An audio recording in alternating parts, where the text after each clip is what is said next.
Les vaisseaux de transport arrivèrent un mardi matin, projetant de longues ombres sur le désert du Nevada, où se trouvait la principale station de réception terrestre.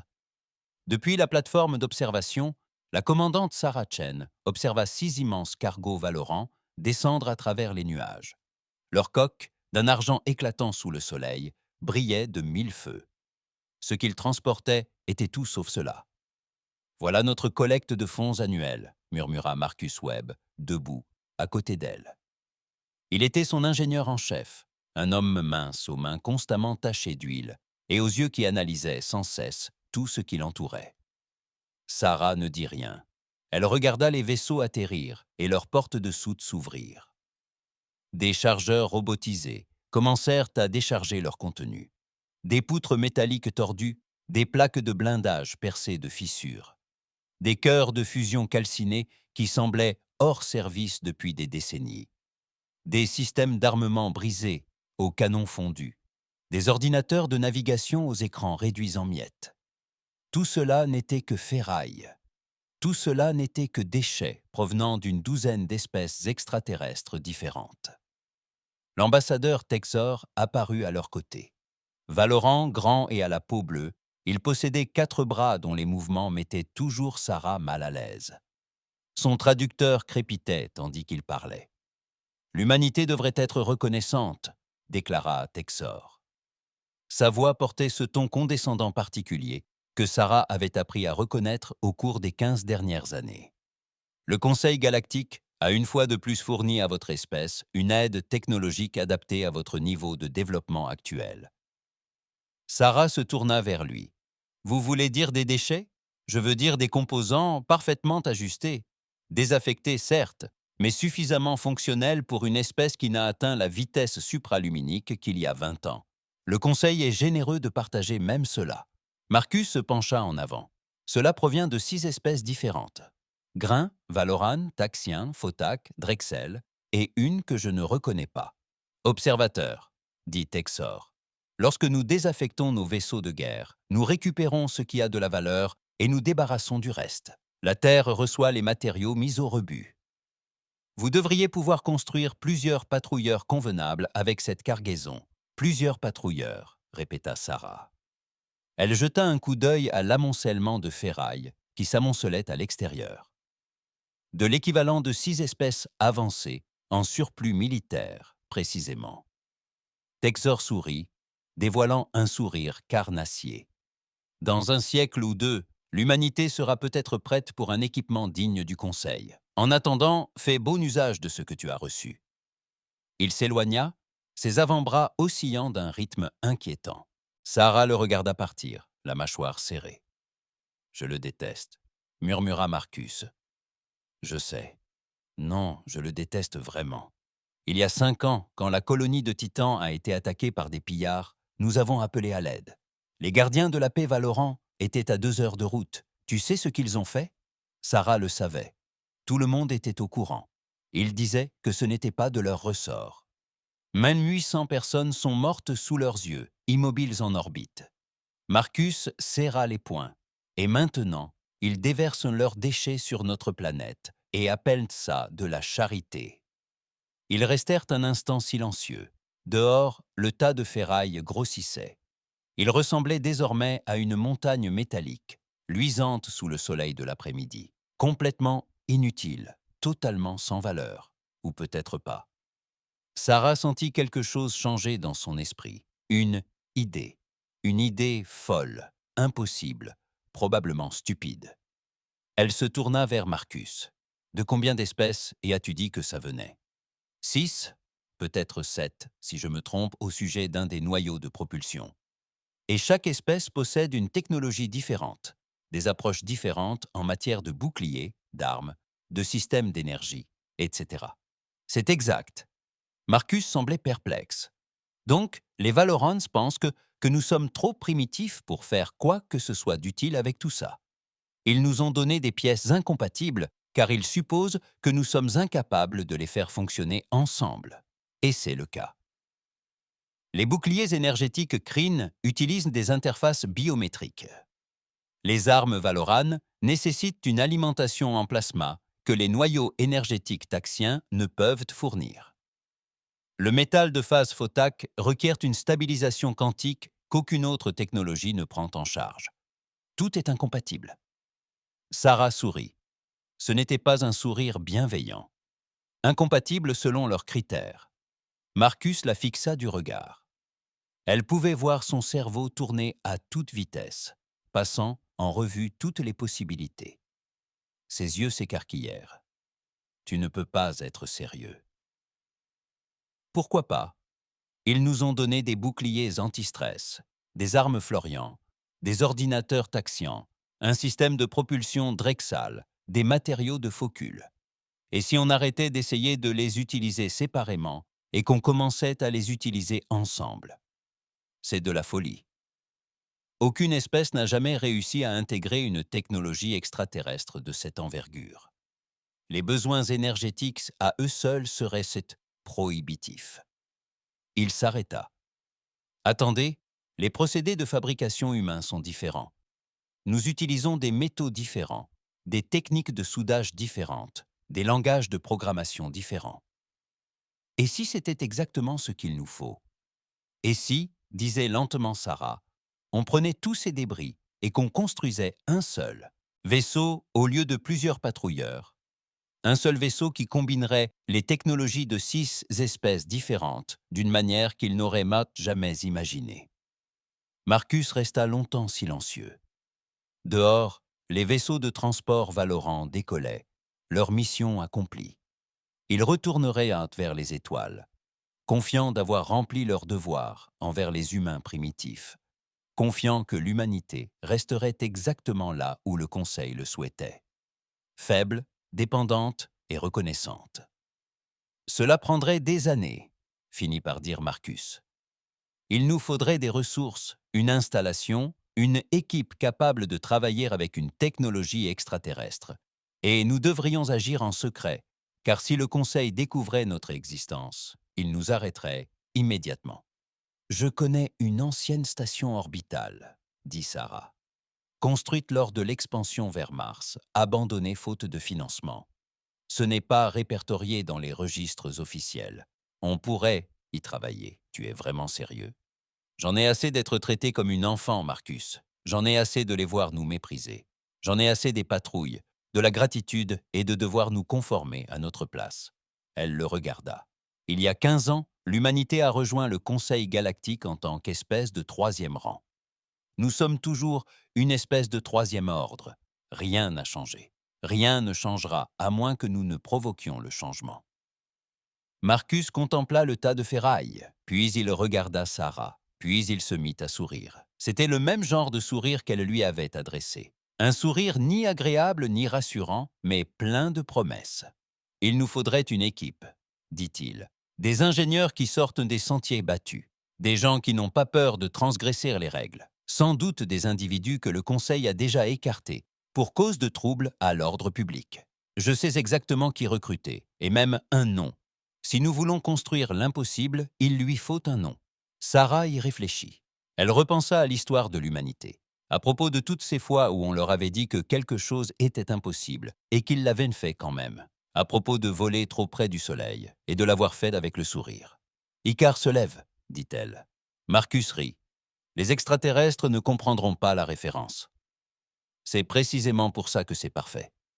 Ils resteront là ensemble, à contempler l'amas de ferraille, censé maintenir l'humanité à sa place. Mais Sarah ne voyait plus des déchets, elle voyait des composants, elle voyait du potentiel, elle voyait le début de quelque chose qui ferait regretter au Conseil galactique son mépris. Ils avaient offert à l'humanité de la ferraille et s'attendaient à de la gratitude. Ils allaient avoir droit à une révolution. La station orbitale abandonnée flottait dans l'espace comme un rêve oublié. La station Prometheus avait été construite 20 ans auparavant, dans le cadre de l'ambitieux projet de colonisation de Mars par l'humanité. Les financements s'étaient taris à mi-chemin de sa construction. Désormais, elle flottait sur une orbite morte entre la Terre et la Lune, trop coûteuse à achever et trop massive pour être démantelée. Son existence avait été discrètement effacée des registres officiels, ce qui la rendait parfaite. Sarah se tenait dans ce qui aurait été le principal atelier de mécanique, observant l'arrivée du premier chargement de ferraille. L'espace était immense, assez grand pour contenir 3 paquebots de croisière côte à côte. Les murs étaient en métal nu. Les recycleurs d'air toussaient et sifflaient, et la moitié des lumières ne fonctionnaient pas. C'était chez elle. Premier chargement arrivé, annonça Marcus, flottant avec une aisance naturelle dans l'apesanteur. Derrière lui arrivaient 6 conteneurs, chacun de la taille d'un bus, guidés par des câbles magnétiques. J'ai commencé par les pièces les plus prometteuses, des générateurs de boucliers, des systèmes d'armes Valorant et quelque chose d'intéressant que j'ai trouvé dans le tas. Intéressant, en effet, jugé par vous-même. Ils ouvrirent le 3e conteneur ensemble. À l'intérieur, protégée par de la mousse, se trouvait une plaque de métal dont les couleurs semblaient s'échanger selon la lumière. Tantôt argentée, tantôt d'un bleu profond, elle devenait presque translucide. « Du métal de phase photac », dit Marcus avec déférence. Les photacs l'utilisent à des fins décoratives. Ils le trouvent joli, mais inutile. Ils se trompent. Sarah tendit la main pour le toucher. Le métal était chaud sous ses doigts, presque vivant. En quoi était-ce faux?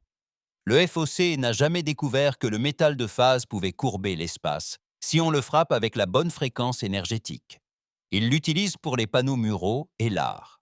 Nous pourrions l'utiliser pour le blindage de nos coques, ce qui nous rendrait partiellement intangibles. C'est possible? Je crois. Peut-être. Probablement. Il me faut d'abord faire 1 millier d'essais. Marcus sourit. Mais oui, je pense que nous pouvons y arriver. Au cours des 3 mois suivants, l'équipe s'est agrandie. Sarah a recruté avec soin. Elle voulait des ingénieurs que le conseil avait écartés, jugés trop radicaux, trop anticonformistes, trop humains. Elle voulait des personnes capables d'interpréter les règles et d'y voir des suggestions. Elle voulait des esprits novateurs. Elle les a trouvés. Jean Park est arrivée la première. Elle avait été renvoyée de 3 postes de chercheuse au sein du conseil pour expérimentation non autorisée. Elle jeta un coup d'œil à la technologie de bouclier d'interface biologique CRIN et éclata de rire. Il disait que les espèces non CRIN ne pouvaient pas l'utiliser. Ils avaient raison, mais ils n'avaient jamais envisagé d'utiliser un pont neuronal au lieu d'une connexion directe. Vint ensuite Dimitri Voulov, un spécialiste en armement, banni des installations du Conseil pour ses innovations dangereuses. Il examina les canons à plasma Valorant avec la minutie d'un artiste étudiant un chef-d'œuvre.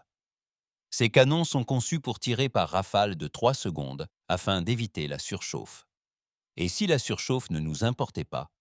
Et si on les utilisait jusqu'à ce qu'elles grillent, puis qu'on les remplaçait par des neuves? C'est du gaspillage, dit Sarah. C'est humain, répondit Dimitri. Les extraterrestres conçoivent pour l'efficacité et la longévité. Nous, on conçoit pour obtenir des résultats. Il y a une différence. L'équipe se réunit. 20 ingénieurs, 30 techniciens et une douzaine de programmeurs spécialisés dans l'interopérabilité des systèmes. Ils venaient des bidonvilles de la Terre et des colonies abandonnées de Mars. Ils venaient de stations désaffectées et de vaisseaux mis au rebut. Ils étaient les parias de l'humanité, et ils étaient parfaits. Le vrai travail commença. Problème, annonça Jean durant la 3e semaine. Ces boucliers anti-stress ont besoin d'une interface biométrique. Les armes Valoran nécessitent des conduites de plasma que les noyaux énergétiques thalaxiens ne peuvent alimenter. Et rien dans ce tas de ressources ne peut assurer la stabilisation quantique nécessaire au métal de phase. Alors, on improvise, dit Marcus. Il était éveillé depuis 36 heures d'affilée, ne survivant que grâce au café et à sa détermination. Les interfaces neuronales humaines sont différentes de la biologie CRIN. Utilisons cela. Nous concevons un système de passerelle qui traduit les schémas cérébraux humains en quelque chose de compréhensible. Cela n'a jamais été fait. Exact. Les ingénieurs de CRIN ne l'ont jamais fait. Nous ne sommes pas CRIN. Ils travaillaient par roulement 24 heures. 24. Les couloirs de la station résonnaient du crépitement des chalumeaux et des discussions animées. Les langues se mêlaient, l'anglais terrien, le mandarin, le russe et l'arabe. L'équipe venait d'horizons divers et chacun apportait sa propre perspective. « Regardez ça !» s'écria Dimitri un matin. Il avait étalé les armes Valoran sur une table, leurs composants internes, à découvert. Les alimentations en plasma sont conçues pour un débit constant. Mais que se passerait-il si on les pulsait? De brèves décharges d'énergie surchargées au lieu d'un flux continu. Les armes seraient hors service en quelques minutes, dit Jean. Oui, mais pendant ces quelques minutes, elles frapperaient 3 fois plus fort que n'importe quel vaisseau de guerre du Conseil. Dimitri sourit. Et nous avons des bonus. Les découvertes se sont d'abord succédées lentement, puis simultanément. Un programmeur nommé Hassan a trouvé comment écrire un code, passerelle entre 7 langages de programmation extraterrestres différents. Un spécialiste des matériaux nommé Chen a découvert que les alliages d'acier humain pouvaient être soudés au métal de phase Photak, grâce à une technique qu'aucune espèce extraterrestre n'avait encore tentée. Un ingénieur en systèmes énergétiques nommé Rodriguez a découvert un moyen de surcadencer les réacteurs à fusion bien au-delà de leur capacité nominale. Ce n'est pas sûr, a admis Rodriguez en montrant à Sarah les schémas de flux d'énergie. Les extraterrestres ont conçu leurs réacteurs pour fonctionner à 60% de leur capacité maximale. Cela leur offre une marge de sécurité considérable, mais les humains ont une tolérance aux risques différente. Que se passerait-il si on les faisait fonctionner à 95%? Soit on augmente la production d'énergie de 50%, soit le réacteur entre en criticité et on meurt tous. Sarah a examiné les chiffres. À quel pourcentage peut-on garantir la sécurité? Peut-être 40%, mais c'est ennuyeux. Rodriguez haussa les épaules. Je n'ai pas quitté la Terre pour m'ennuyer. 6 mois plus tard, ils avaient la structure de base. Elle ne ressemblait à aucun vaisseau jamais construit par l'humanité. Elle ne ressemblait à aucun vaisseau jamais construit par le Conseil. Sa coque, en métal de phase Photak, était chatoyante et étrange. L'intérieur était un labyrinthe de technologies incompatibles, contraintes de fonctionner ensemble grâce à l'ingéniosité et à l'obstination humaine. Les noyaux énergétiques bourdonnaient d'une énergie à peine contenue. Les arsenaux semblaient avoir été conçus par un esprit en proie à un délire fiévreux. C'était magnifique. « Il faut tester les systèmes d'alimentation », dit Marcus. Ils s'étaient réunis dans la salle de contrôle principale, si l'on peut dire. Des écrans recouvraient tous les murs, chacun affichant différents systèmes du vaisseau. La plupart des affichages étaient dans des langues extraterrestres que l'équipe avait appris à déchiffrer par nécessité. « Faites-le », ordonna Sarah. Les lumières s'atténuèrent lorsque l'énergie circula pour la première fois à bord. Un instant, tout resta stable. Les cœurs de fusion s'animèrent. Les conduits de plasma s'illuminèrent. La coque en métal de phase commença à scintiller d'une lumière interne. Puis tout explosa, du moins en apparence.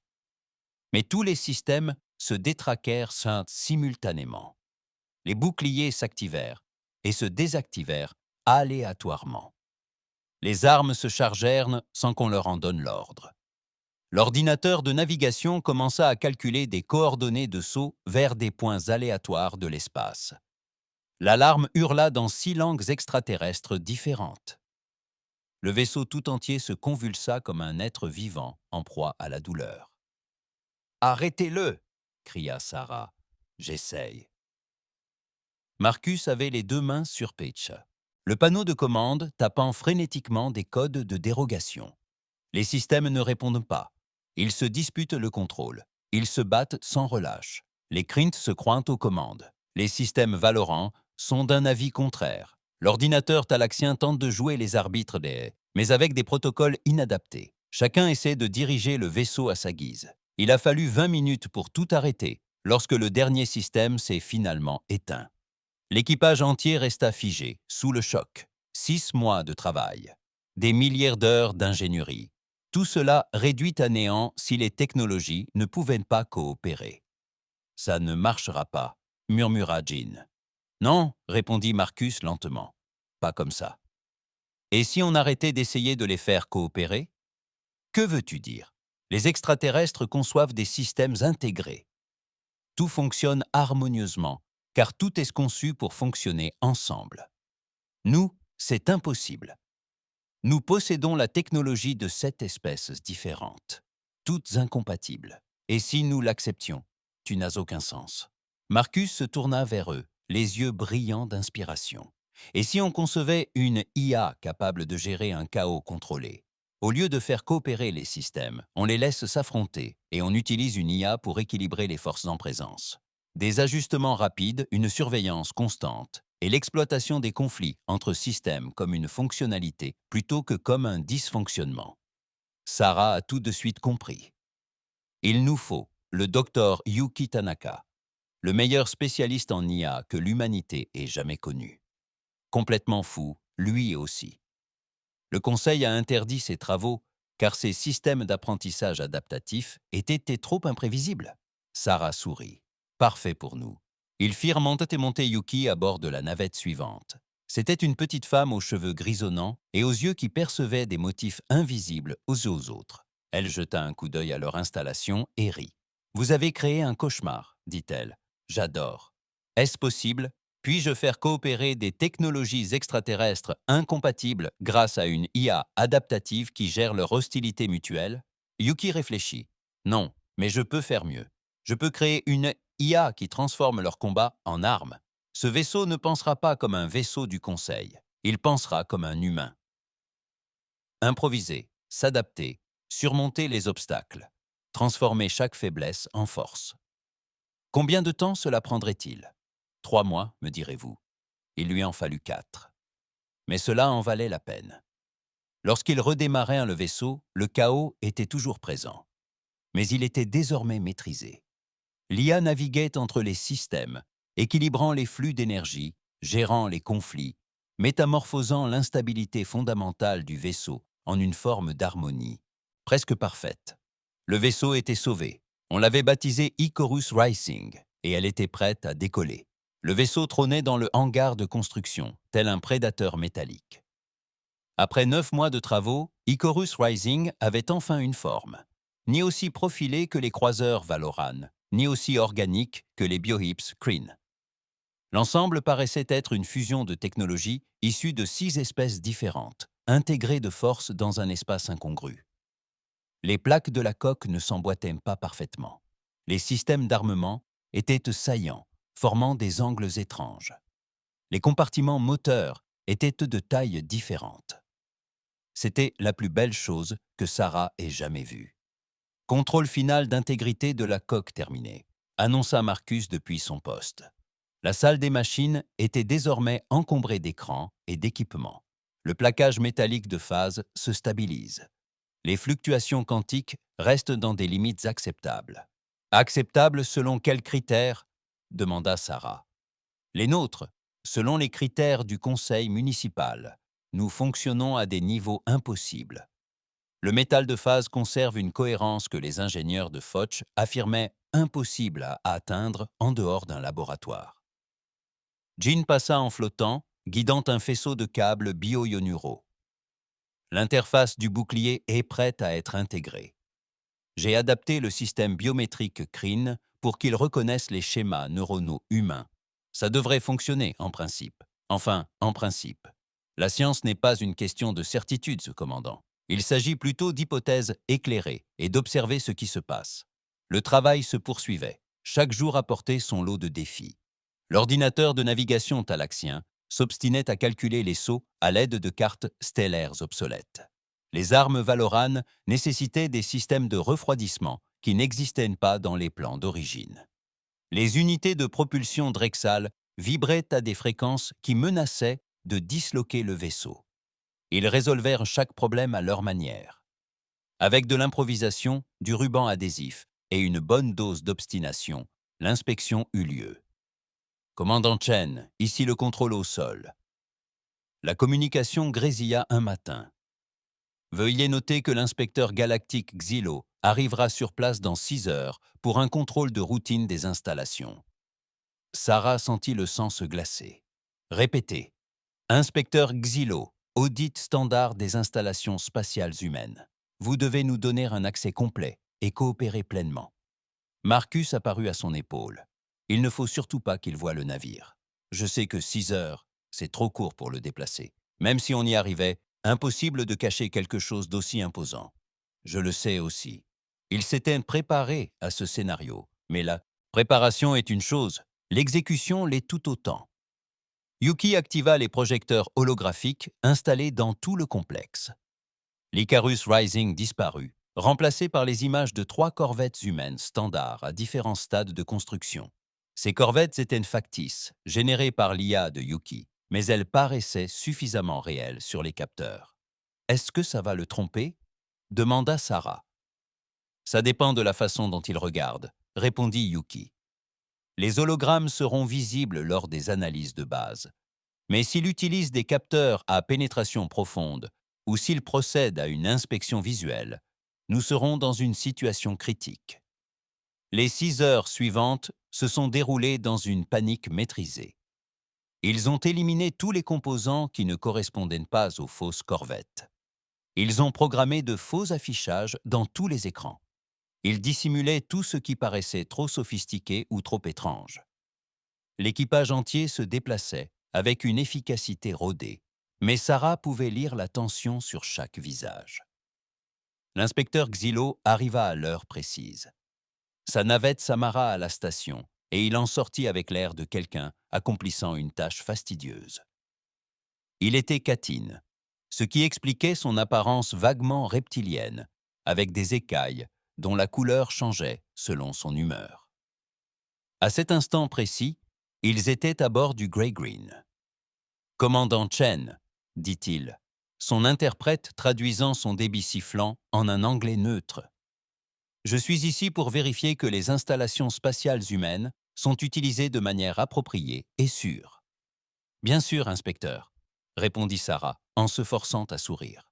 « Nous sommes honorés de votre visite. »« Honorés, oui. » Les écailles de Xylo vacillèrent d'amusement. « Poursuivons l'inspection.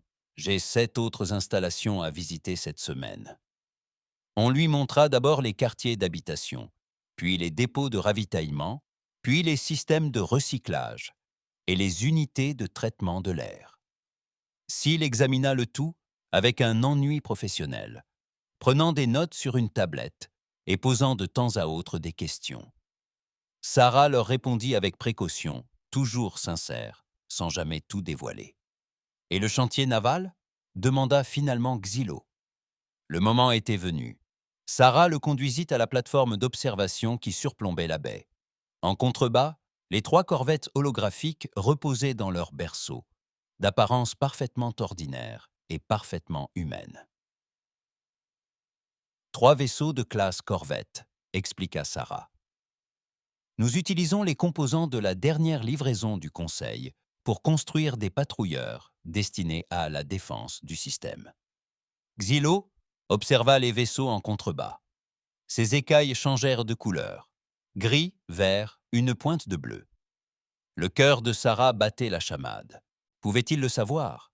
L'hologramme était-il défaillant? Suffisant, finit par dire Xylo. Primitif, mais suffisant pour les besoins actuels de votre espèce.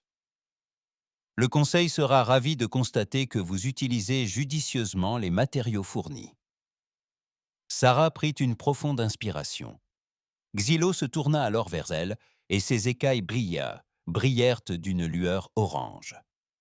Cependant, je détecte des signatures énergétiques inhabituelles, des fluctuations de puissance qui semblent excessives pour une corvette de construction standard. Pourriez-vous m'expliquer? Marcus s'avança d'un pas assuré. Ah, oui. Nous avons expérimenté le surcadençage de nos réacteurs à fusion, dans l'espoir d'en optimiser légèrement l'efficacité. Surcadençage, Xylo vire au rouge orangé. C'est dangereux. Les protocoles de sécurité du Conseil interdisent formellement de telles pratiques. Avec tout le respect que je vous dois, inspecteur, nous sommes humains. Notre seuil de tolérance à la sécurité est différent de celui des autres espèces du Conseil. Des différences de tolérance ou de conception de la sécurité. La situation dégénérait. Sarah voyait bien qu'elle allait lui échapper. Il fallait qu'elle change de sujet, qu'elle détourne son attention. N'importe quoi pour l'empêcher de regarder de trop près. « Inspecteur, dit-elle rapidement, j'ai entendu dire que les Catans apprécient les bons gars, apprécient les bons alcools. Nous avons récemment reçu une livraison de whisky de la Terre. Un whisky rare, vieilli pendant 50 ans. Aimeriez-vous y goûter ?» La balance de Xylo changea d'aspect. Son teint d'orange redevint vert. Ce serait acceptable pour des raisons diplomatiques. Ils se retirèrent dans le bureau de Sarah. Elle versa le whisky. Il avait bien 50 ans, conservé pour les grandes occasions, et observa Xylo prendre une gorgée prudente. Ses écailles ondulèrent de plusieurs couleurs, avant de se stabiliser sur un bleu-vert satisfaisant. « C'est excellent, » admit-il. « La terre est peut-être primitive à bien des égards, mais vos techniques de fermentation sont remarquables. Merci, inspecteur. » Ils discutèrent pendant 1 heure de tout sauf du vaisseau. Sarah jouait le rôle de l'humble commandante humaine, reconnaissante des conseils du Conseil et désireuse d'apprendre des espèces supérieures. Elle détestait chaque instant, mais elle souriait, hochait la tête et se resservait du whisky. Lorsque Xylo partit enfin, ses écailles étaient d'un bleu chaud et sa tablette ne contenait que des observations de routine. L'inspection était terminée. Ils étaient en sécurité pour le moment. « C'était trop près », dit Marcus une fois seul. S'il avait utilisé des capteurs de profondeur, s'il avait demandé à voir les vaisseaux de plus près. Mais il ne l'a pas fait, ajouta Sarah. Son arrogance nous a sauvés. Il s'attendait à trouver exactement ce qu'il a trouvé parce que c'est impossible. Imaginez des humains capables de construire quelque chose de plus avancé. La prochaine inspection risque de mal se passer. Il vaudrait donc mieux être prêt à décoller avant la prochaine. Mais être prêt à décoller et décoller réellement étaient 2 choses bien différentes. 3 jours plus tard, ils effectuèrent leur premier test de mise sous tension avec tous les systèmes intégrés. Sarah observait depuis le centre de contrôle tandis que Marcus exécutait la séquence de démarrage.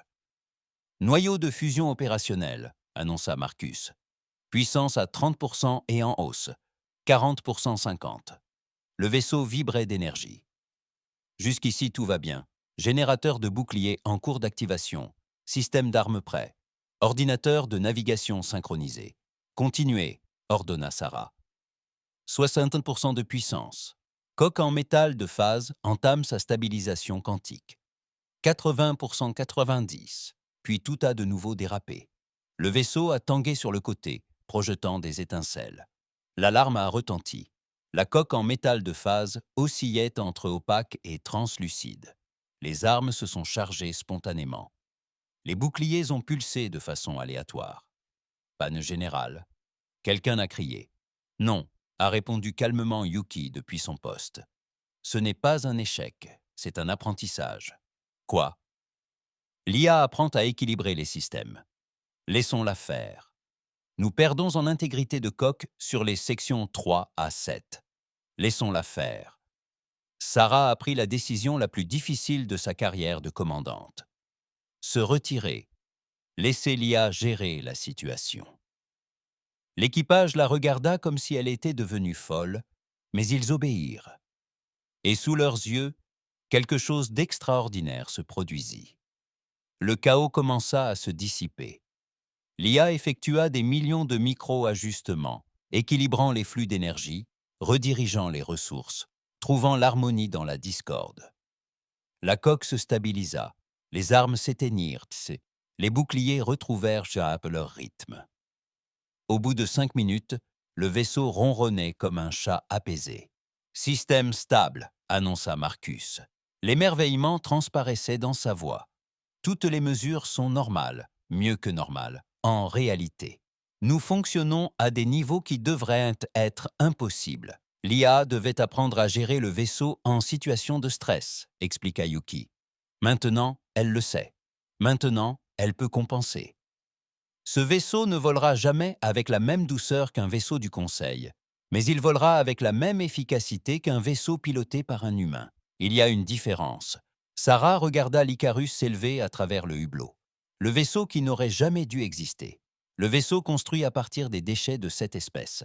le vaisseau qui venait de prouver sa viabilité. « Dans combien de temps pourrons-nous tenter un vol d'essai » demanda-t-elle. « 2 semaines si nous avons de la chance » répondit Marcus. « 1 mois, soyons réalistes.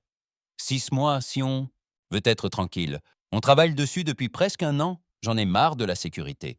Préparez-le pour le vol dans 2 semaines, commandant. » 2 semaines, Marcus, parce que je viens de recevoir des renseignements qui rendent l'attente impossible. Sarah tira. Le vol d'essai a failli tous les tuer. Sarah s'installa dans le siège de commandement, sentant les connecteurs de l'interface neuronale appuyés contre sa nuque. La passerelle était petite et exiguë, encombrée d'écrans de fortune, affichant des données dans 6 langues extraterrestres différentes. Marcus était à la salle des machines. Jean s'occupait des boucliers et des capteurs. Dimitri contrôlait l'armement. Yuki surveillait l'IA. 20 autres membres d'équipage occupaient des postes répartis sur le vaisseau. « Personnel en sécurité », annonça Marcus. Les cœurs de fusion fonctionnent à puissance optimale. Soit ça marche, soit ça provoque une explosion spectaculaire. « C'est rassurant, » dit Sarah. « Yuki, l'IA est-elle prête ?»« L'IA est prête. Quant à savoir si nous sommes prêtes pour l'IA, c'est une autre histoire. » C'est rassurant aussi. Respirez un bon coup. C'est parti. Propulseur en mode maintien de position. Le vaisseau trembla. De petits propulseurs de manœuvre s'activèrent, propulsant Icarus qui s'éloigna des pinces d'amarrage. Un instant, tout resta stable. Le vaisseau s'éloigna de la station Prometheus, tournant lentement dans l'obscurité de l'espace. « Jusqu'ici tout va bien, » dit Jean. C'est alors que le blindage commença à se détacher. Pas entièrement, seulement 3 panneaux du côté bâbord. Ils tombèrent en tournoyant paresseusement, révélant la structure interne. Les alarmes retentirent. Des voyants rouges clignotèrent pointés sur toutes les consoles. « Pont de coque !» cria Marcus. « Section 12 à 14 exposées au vide ?»« Ce sont des zones de stockage vides, » répondit Yuki calmement. « Aucun membre du personnel n'est en danger. » Ce n'est pas le problème. La coque est en train de se désintégrer. Sarah s'agrippa à ses accoudoirs. « Peut-on la stabiliser ?» Yuki s'y employait, les doigts agiles sur ses commandes. Le métal de phase n'était pas correctement aligné. La liaison quantique céda sous la contrainte de poussée, modifiant la fréquence de résonance. Les plaques restantes vacillèrent, changeant de couleur. Puis elles se solidifièrent, s'imbriquant harmonieusement. Les alarmes se turent. Coque stable. Marcus laissa transparaître son incrédulité. En fait, la coque est plus solide qu'avant. Le métal de phase s'est synchronisé. Il avait besoin de contraintes pour trouver sa configuration optimale, expliqua Yuki. Imaginez des muscles, on ne connaît leur force qu'en les sollicitant. On peut continuer ? Demanda Sarah. Il n'y a qu'un moyen de le savoir. Les moteurs principaux ralentirent. Les unités de propulsion Drexal s'allumèrent. L'énergie circula dans des conduits extraterrestres conçus pour fonctionner ensemble à la rigueur. Le vaisseau s'élança, fonçant dans l'obscurité. Les vibrations qui inquiétaient un Marcus se firent immédiatement sentir, mais l'IA compensa, ajustant les vecteurs de poussée en temps réel. Ils volèrent pendant 10 minutes. Une simple croisière dans le vide spatial, mais ça fonctionna.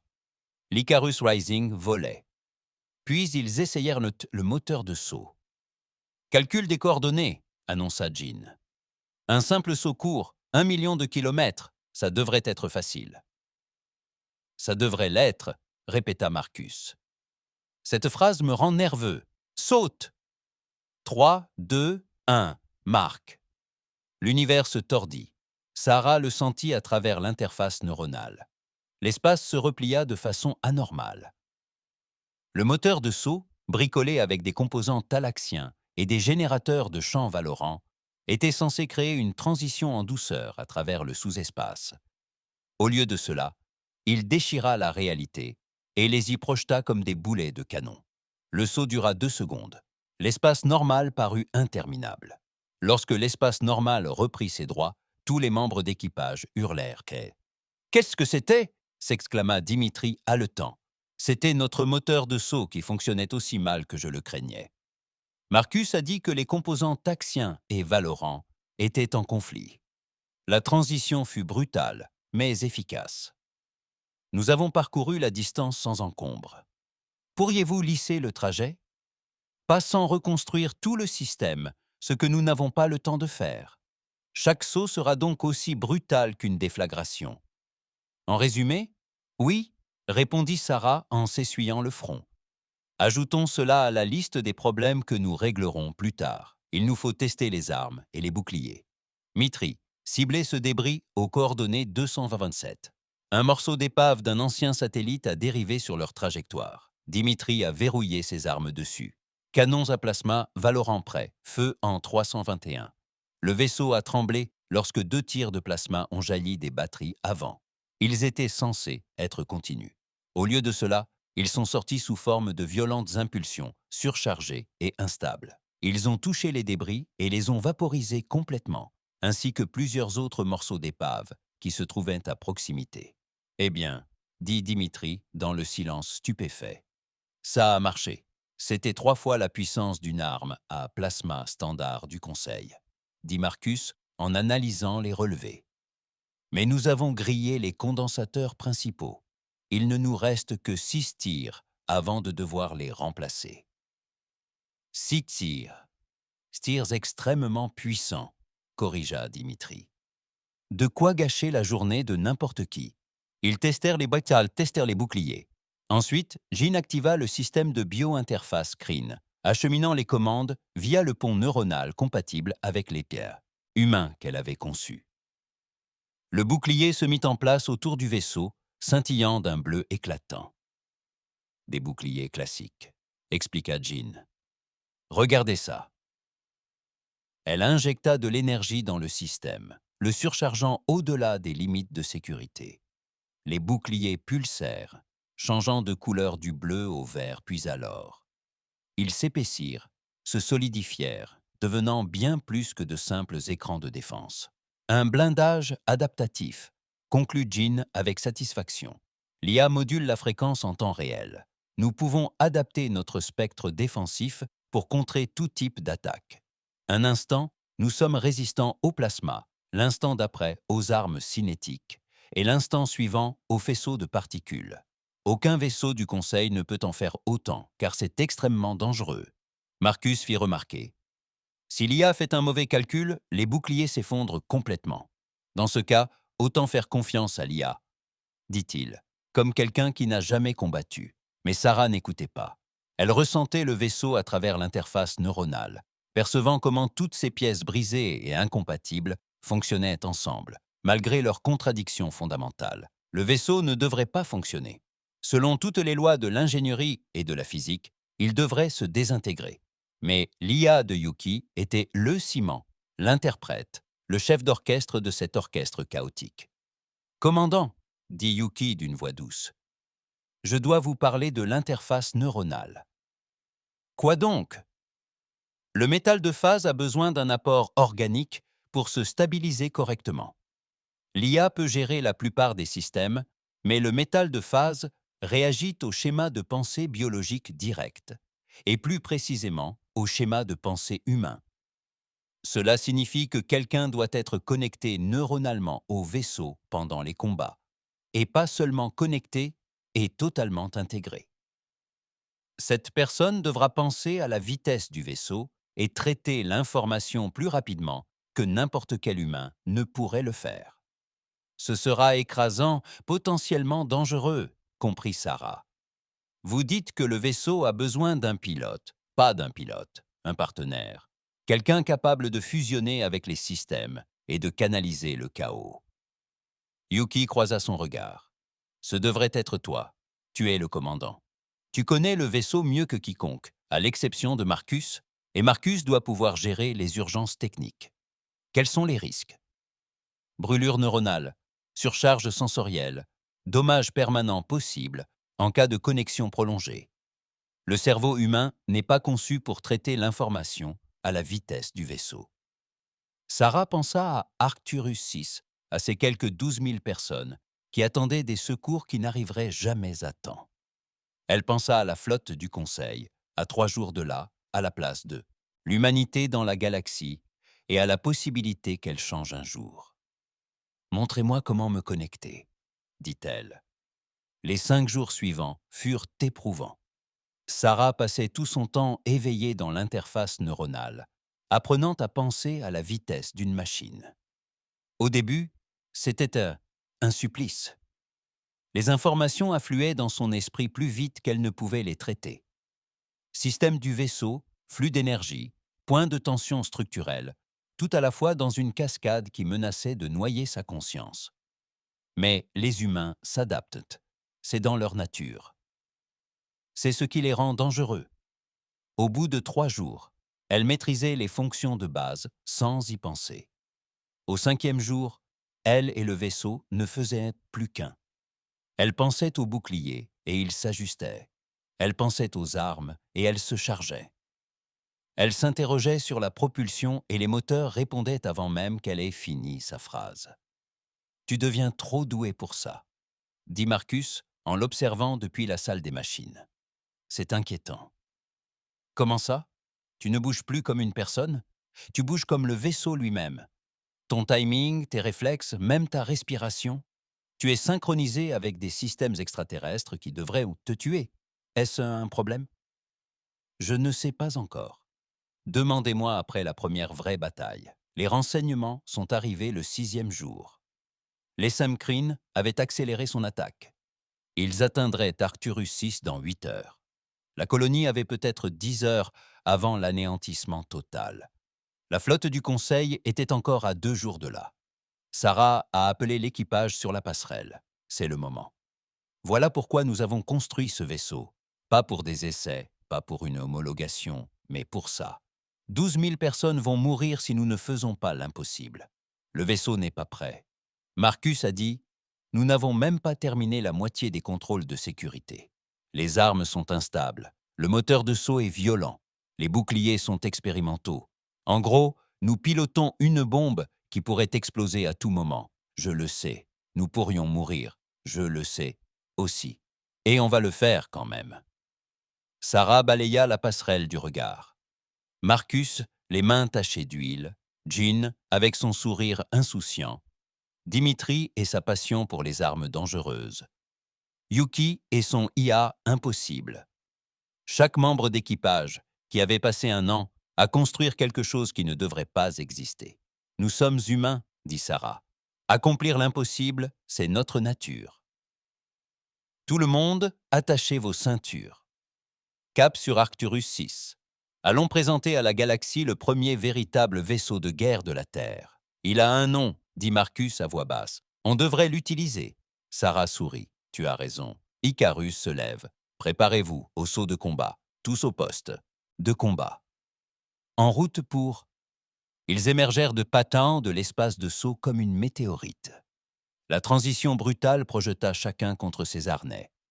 Mais ils étaient vivants et ils étaient là. Arcturus 6 se dressait devant eux. Un monde bleu-vert parsemé de nuages blancs, composé d'un seul petit continent. Magnifique, paisible, assiégé.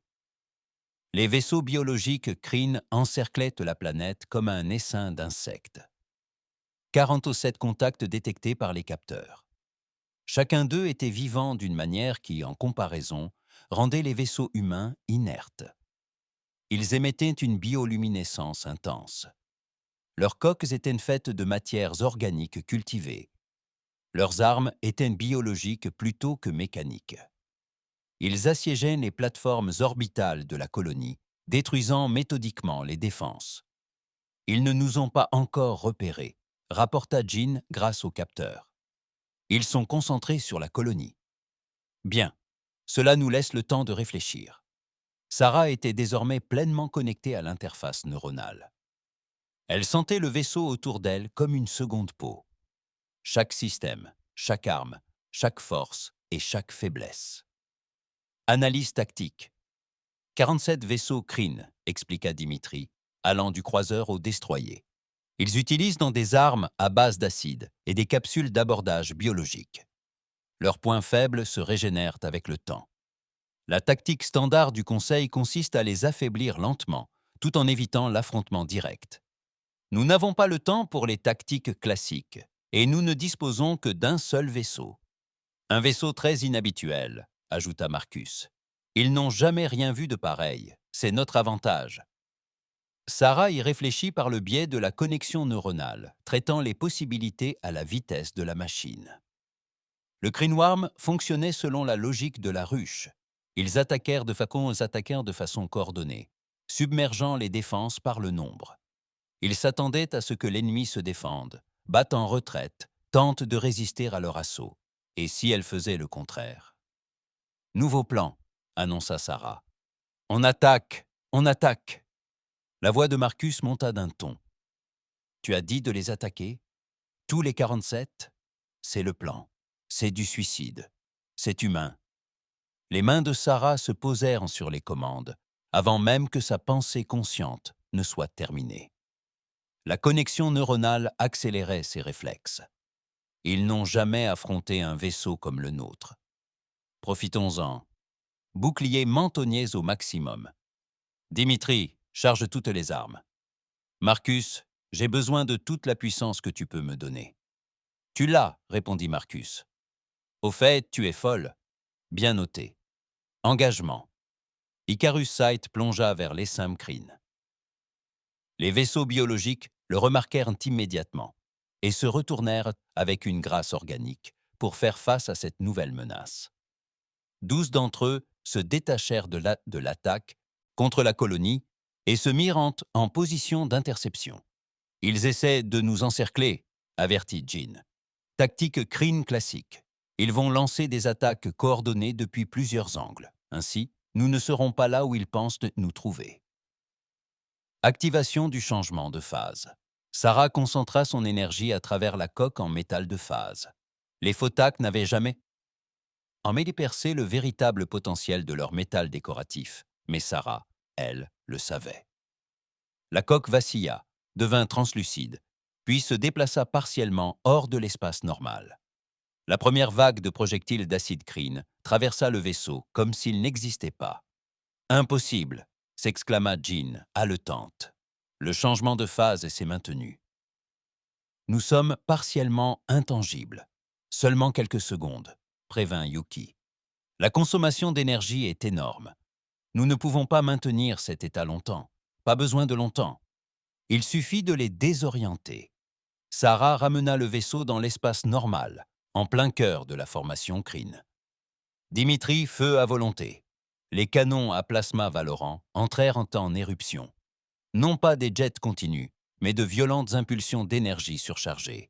6 tirs successifs. Chacun d'eux fit fondre les condensateurs, mais avec une force 3 fois supérieure à la normale. 3 vaisseaux biologiques CR cessèrent tout simplement d'exister, vaporisés avant même d'avoir pu réagir. 2 autres furent gravement endommagés, leurs organes organiques en feu. « 5 de moins !» hurla Dimitri en passant aux armes de secours. Les 7 vaisseaux restants dans les environs immédiats ripostèrent. Projectiles acides et épines biologiques martelèrent les boucliers d'Icarus qui se dressaient. L'harmonique du bouclier se modifia, s'adaptant et changeant de fréquence pour contrer les attaques. Le bouclier adaptatif de Jean fonctionnait, mais de justesse. La pression sur les boucliers atteint 70%, a signalé Jean. Nous ne pouvons pas encaisser beaucoup plus d'impact, et ensuite, nous ne serons plus touchés. Tenez bon.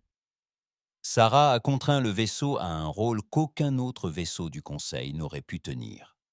Les systèmes de propulsion incompatibles, la conception déséquilibrée, tout ce qui aurait dû rendre l'Icarus Racing Pato l'a au contraire rendu imprévisible. Elle plongea sous une attaque de biohip, remonta en tirant, et la détruisit avec un rayon de particules du système d'armement Drexal. 6 Kryns abattus. Le reste de l'essaim réagissait. 35 vaisseaux se dirigèrent vers eux, abandonnant l'attaque contre la colonie. Parfait. C'était ce que Sarah voulait. Détourner leur attention. Les maintenir concentrés sur l'étrange vaisseau humain plutôt que sur les colons sans défense. Ils se regroupent, annonça Jean. Attaque coordonnée. Ils vont nous attaquer de tous côtés simultanément. Marcus, pouvons-nous effectuer un autre? Changement de phase? Pas encore. Les condensateurs ont besoin de 30 secondes supplémentaires pour se recharger. Nous n'avons pas 30 secondes. Alors, il vaut mieux trouver une autre solution. L'esprit de Sarah s'emballait, traitant les données tactiques via la connexion neuronale à une vitesse surhumaine. Les vaisseaux Cringe se mettaient en position. Dans 10 secondes, ils feraient feu. Dans 15 secondes, Icarus Rising serait anéanti par un déluge de feu nourri provenant de dizaines de directions simultanément. À moins que Yuki, le moteur de saut, la transition brutale. Peut-on faire un micro-saut? Quoi? Non. Les calculs à eux seuls prendraient des minutes. L'IA peut calculer plus vite. On peut faire un petit saut, 1 kilomètre, c'est de la folie. Les micro-sauts sont instables. On pourrait se retrouver à l'intérieur d'une planète ou éparpillé sur 10 années-lumière. Tu peux le faire? Les doigts de Yuki s'agitaient sur sa console. L'IA dit peut-être, possiblement. Probablement pas, mais on pourrait survivre. Ça ira. Calcul du point de saut, en cours. Sarah a transmis les coordonnées directement via la connexion neuronale, à 1 kilomètre de la planète située juste derrière la formation principale de Kryn. Saout, en avant. 3, 2. L'espace se replia sur lui-même. L'univers hurla. Ils apparurent derrière l'essaim de Kryn, et pendant un instant parfait, l'ennemi ignora où il se trouvait. Tous les vaisseaux biologiques étaient pointés vers l'endroit où se trouvait Icarus Rising, et non vers l'endroit où il se trouvait maintenant. Sarah ne laissa pas passer cette occasion. Toutes les armes concentrèrent leurs tirs sur le plus grand vaisseau.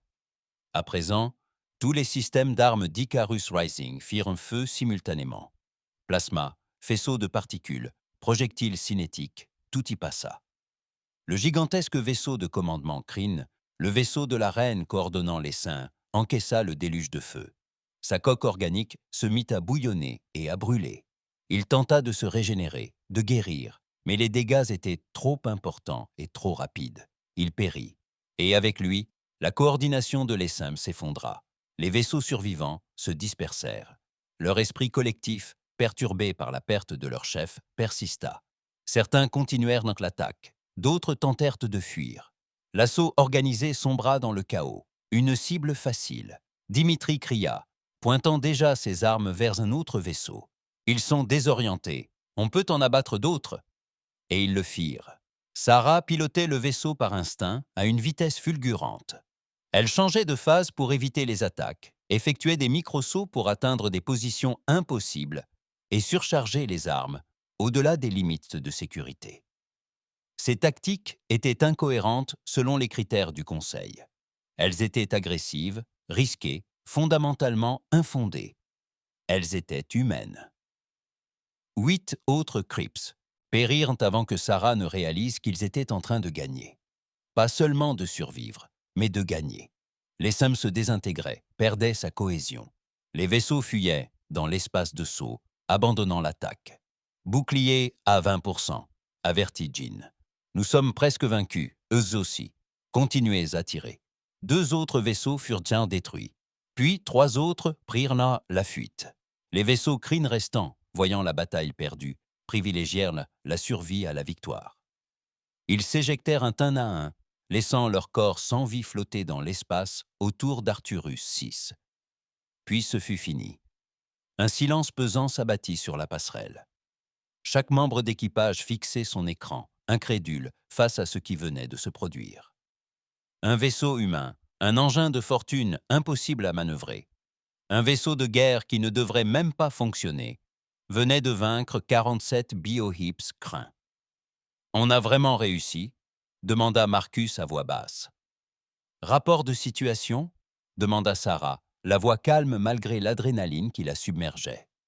Les boucliers anti-dégâts se sont effondrés. Jean a signalé une intégrité de la coque à 60%. Plusieurs systèmes ont grillé. La moitié de nos armes sont hors service.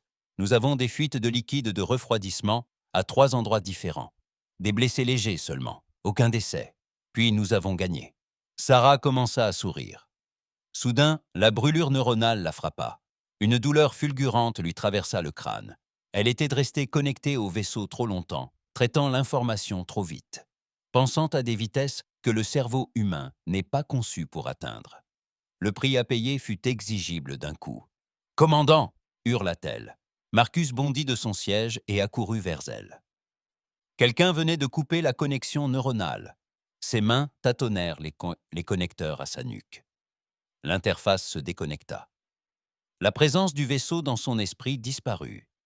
Elle se retrouva seule dans ses pensées, eut la sensation de tomber. Sarah s'affaissa dans son fauteuil, à peine consciente. Sa dernière pensée avant de sombrer dans les ténèbres fut qu'ils avaient réussi contre toute attente, contre toute espérance. Ils avaient sauvé Arcturus VI. Ils avaient longtemps prouvé que l'humanité avait sa place.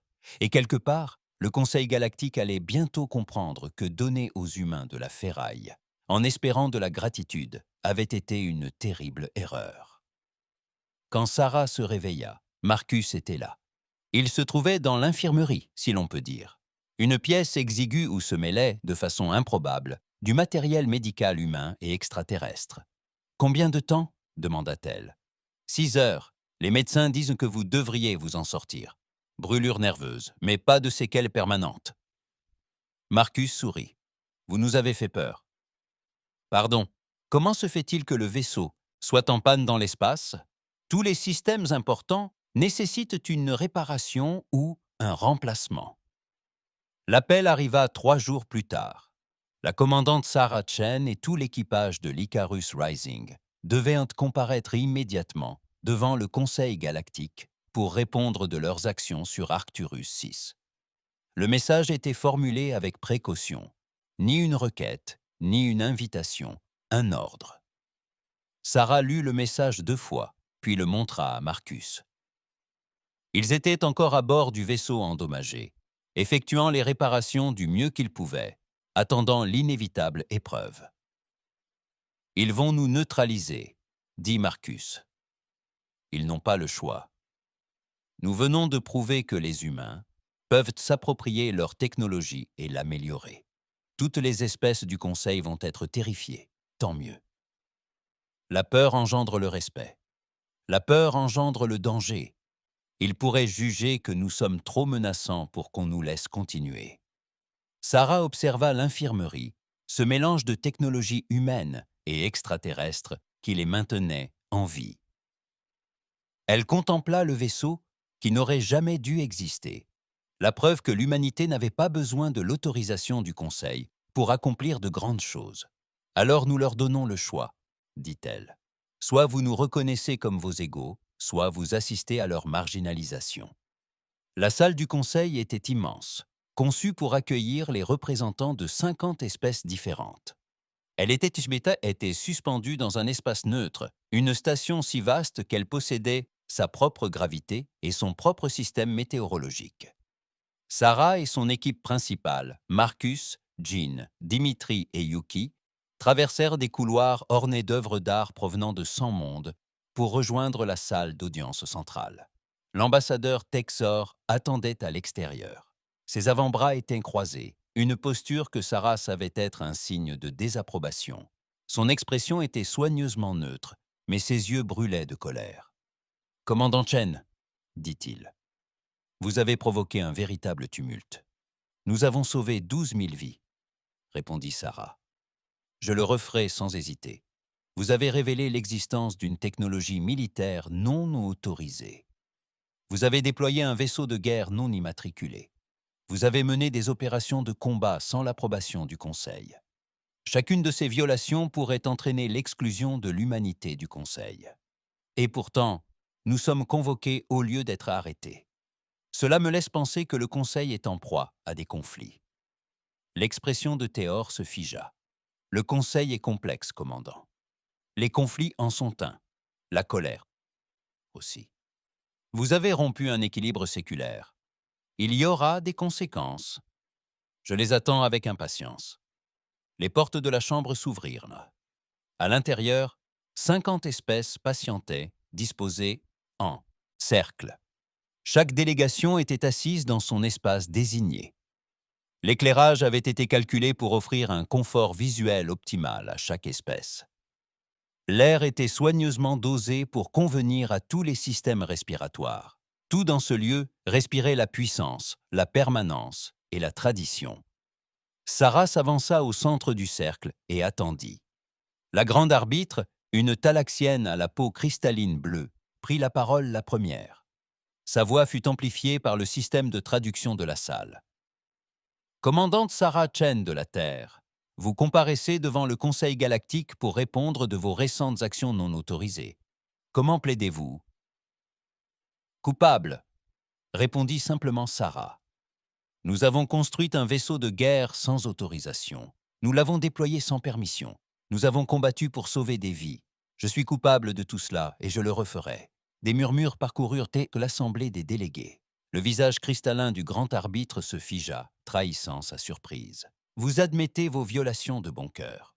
Oui, car elles n'ont enfreint aucune loi valable. La vraie loi est celle-ci. Quand des innocents ont besoin d'aide, on les aide. Le reste, c'est de la politique. Vous êtes humain, dit Exor depuis sa délégation. Vous ne comprenez rien à la politique galactique. Le Conseil fournit aide et technologie aux espèces en développement, selon des calendriers précis. Ces calendriers existent pour de bonnes raisons. Pour empêcher que des technologies dangereuses ne tombent entre de mauvaises mains. Pour maintenir la stabilité. Pour garantir la paix. Pour garder le contrôle, rétorqua Sarah. Pour que les espèces comme la mienne restent dépendantes et reconnaissantes. Pour s'assurer que personne ne menace l'ordre établi. Elle se tourna lentement vers l'Assemblée. Il y a 15 ans, l'humanité a rejoint le Conseil galactique en tant qu'espèce de troisième ordre. Nous le sommes toujours. Rien n'a changé. On nous donne des miettes et on nous demande d'être reconnaissants. Quand nous avons besoin d'aide, on nous répond que cela ne relève pas de leurs compétences. Mais dès que nous prouvons que nous pouvons nous débrouiller seuls, soudain, on nous reproche d'avoir enfreint des règles. Vous vous êtes mis en danger. Un délégué de Catan a déclaré que la technologie que vous avez déployée était instable, dangereuse et non testée. Elle a sauvé 12 000 vies. Marcus a rétorqué. C'est un test plutôt concluant. Vous avez construit une arme à partir de composants de 6 espèces différentes. Un autre délégué a ajouté. Celle-ci était du photac, scintillante et translucide. Aucune espèce n'a réussi à intégrer autant de technologies extraterrestres à ce niveau. Cela aurait dû être impossible. Ça aurait dû l'être, acquiesça Yuki. Selon vos critères d'ingénierie, mais l'ingénierie humaine était différente. Nous n'attendons pas la permission. Nous ne suivons pas les règles qui déclarent les choses les choses impossibles. Nous improvisons, nous nous adaptons, nous surmontons les obstacles. Vous avez utilisé le métal de phase Photac, poursuivi le délégué de Photac, et vous l'avez exploité d'une manière insoupçonnée. Vous avez découvert des capacités insoupçonnées dans notre propre technologie. C'est parce que vous l'avez utilisé à des fins décoratives, expliqua Jean. Vous avez vu un joli métal sans chercher plus loin. Nous avons perçu un potentiel et nous nous sommes demandé « et si ?» Voilà la différence entre les espèces qui suivent des règles et celles qui en créent de nouvelles. Le grand arbitre leva une main cristalline pour imposer le silence. La question qui se pose à ce conseil n'est pas de savoir si les humains sont intelligents. Nous reconnaissons votre ingéniosité. La question est de savoir si vous êtes dangereux. Vous autorisez à poursuivre le développement de technologies hybrides menace-t-il la stabilité galactique? Votre contrôle. Vous voulez dire que Sarah a dit « Permettez-moi de poser une autre question. Combien d'espèces au sein de ce conseil auraient pu sauver Arcturus à temps? Votre flotte était à 3 jours de là. 12 000 humains seraient morts. Nous étions à 6 heures. Nous avons agi. Nous les avons sauvés. Et maintenant, vous voulez nous punir pour cela parce que nous n'avons pas demandé la permission au préalable? Vous ne comprenez pas ce que vous avez déclenché. » Vexor déclara. Si d'autres espèces découvrent que l'ingénierie humaine peut combiner leurs technologies, si les spécifications de votre vaisseau hybride sont rendues publiques, alors chaque espèce de la galaxie sera capable de construire de meilleurs vaisseaux. Sarah l'interrompit. Est-ce que là qui vous terrifie? que d'autres espèces en développement puissent cesser de dépendre de la charité du Conseil. La salle explosa de joie. Les délégués s'affrontaient dans une douzaine de langues. Certains réclamaient l'expulsion immédiate de l'humanité. D'autres défendaient leurs actions. Le fragile équilibre politique qui régnait depuis des siècles se fissurait, et chacun le ressentait. Le grand arbitre appela au calme. Il fallut plusieurs minutes pour que la tranquillité revienne. « Commandant Shen, » finit par dire l'arbitre, « vous avez placé le Conseil dans une situation inextricable. Nous ne pouvons tolérer un développement militaire anarchique, mais nous ne pouvons ignorer que vos actions ont sauvé des vies alors que les forces du Conseil étaient trop éloignées pour intervenir. Nous avons besoin de temps pour délibérer. L'audience est suspendue. »« Non, » répondit Sarah. Un silence de mort s'abattit sur la salle. Les délégués la fixèrent. Le visage cristallin de la haute arbitre se teinta d'un violet sombre et menaçant. « Qu'as-tu dit ?» J'ai répondu « Non, plus de délibération, plus de comité. Plus besoin d'attendre que le Conseil décide de ce que mérite l'humanité. » Sarah sortit une puce de données de sa poche et la brandit. Elle contient les spécifications complètes d'Icarus Rising. Chaque système, chaque technique d'intégration, chaque innovation que nous avons développée. Je vais utiliser cette puce dans les 10 prochaines minutes. Ce que je fais dépend de vous. Est-ce une menace? Théor exigeait un choix. Première option, le Conseil reconnaît l'humanité comme une espèce de second rang, bénéficiant de droits complets en matière de construction vasculaire, d'un accès égal aux technologies et d'un droit de vote aux décisions du Conseil. En échange, nous partageons nos techniques d'intégration avec toutes les espèces membres du Conseil par les voies appropriées. Deuxième option, je rends ces spécifications publiques. Dès maintenant, toutes les espèces de la galaxie, membres du Conseil ou non, auront accès à la technologie des vaisseaux hybrides. Les espèces en développement que vous mainteniez sous votre dépendance auront soudainement la capacité de construire des vaisseaux de guerre, capables de rivaliser avec vos flottes. Toute la structure du pouvoir de la civilisation galactique bascule du jour au lendemain. La salle explose à nouveau. Les délégués se lèvent en hurlant. Menaces et contre-propositions fusent. Le grand arbitre appelle au calme, mais personne ne l'écoute. Alors, les délégués de Photak se lèvent. Toute la délégation de Photak se lève. Leurs silhouettes translucides scintillent de détermination. Ça suffit.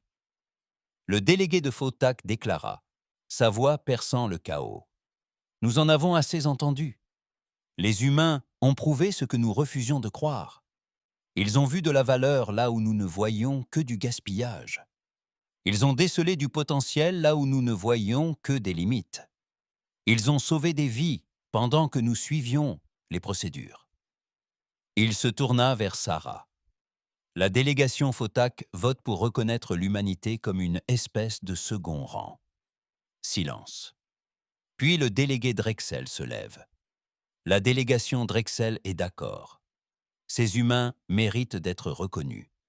Une à une, les autres délégations se lèvent. Pas toutes.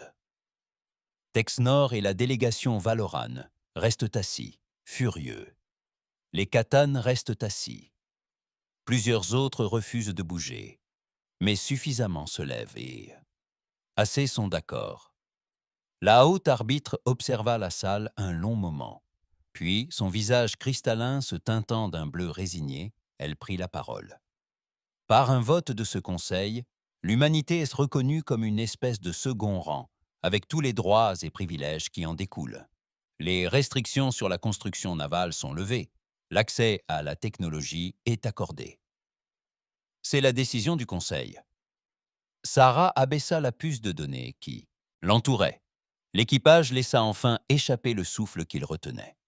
Marcus souriait. Jin semblait au bord des larmes.